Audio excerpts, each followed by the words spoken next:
Today I want to take this Army Painter wet palette and make it into a wet and dry palette. I'm going to use the paintbrush holding section to make the dry palette.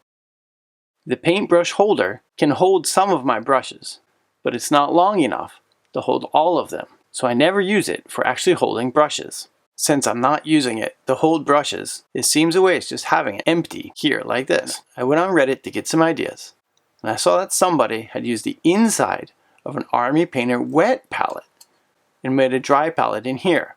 Looking at the inside here, it's quite shallow and it doesn't give you much room to put debris in there to do your dry brushing on.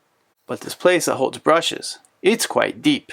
If you take this and factor in this depth too, you get a nice volume to make a dry palette for your dry brushing. Some people just glue stuff down using CA glue, and that will probably work just fine. Some people use hot glue. This will also work just fine. And some people use white glue. This would probably work fine, but I'm afraid that the white glue might warp this plastic. So I'm not going to use this one. I'm going to use hot glue on the bigger pieces. I'm going to use some CA glue on smaller pieces and stuff that's fine, like fine grade sand and stuff like that.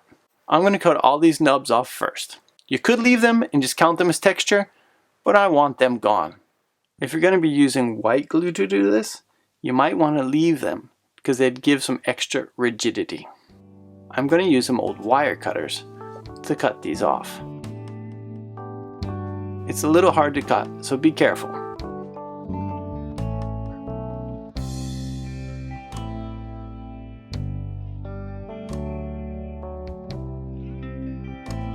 I'm covering this with my thumb while I clip because some of the pieces are shooting off in every direction. It's not perfectly flat, but I don't think it needs to be. There's going to be stuff on top of it and around it. So I just made it so that when I'm doing my dry brushing, it's not too tall and it'll just be about the same as everything else. And that's going to work just fine. I went through my bits jar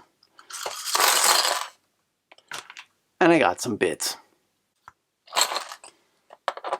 Got some old 3D prints, some air drying clay bits, leftover Seraphon and Marauders, and I'm going to glue this all down in here using the hot glue, and then I'm going to fill in some sand and some other areas and get that down with the crazy glue, and that way I get the textures that I'm normally working on when I'm doing bases.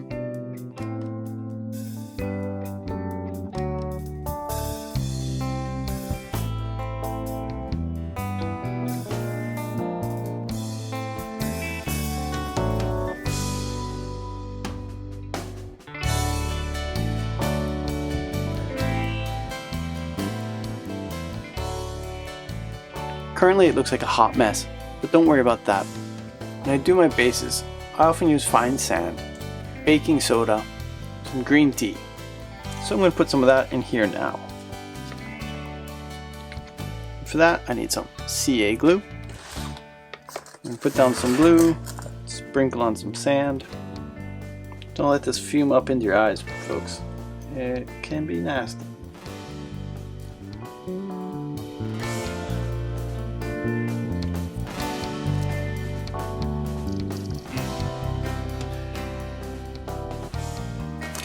Not bad. I think I've got enough stuff on there now. I've got some variety of textures.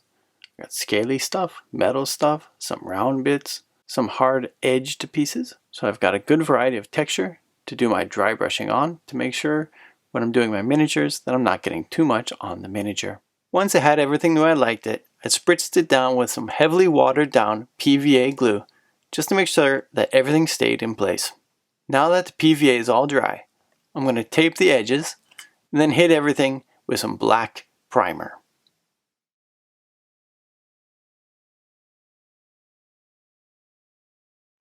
The Big Army Painter Texture Palette Reveal.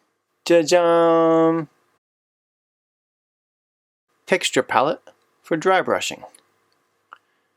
And I still have a wet palette.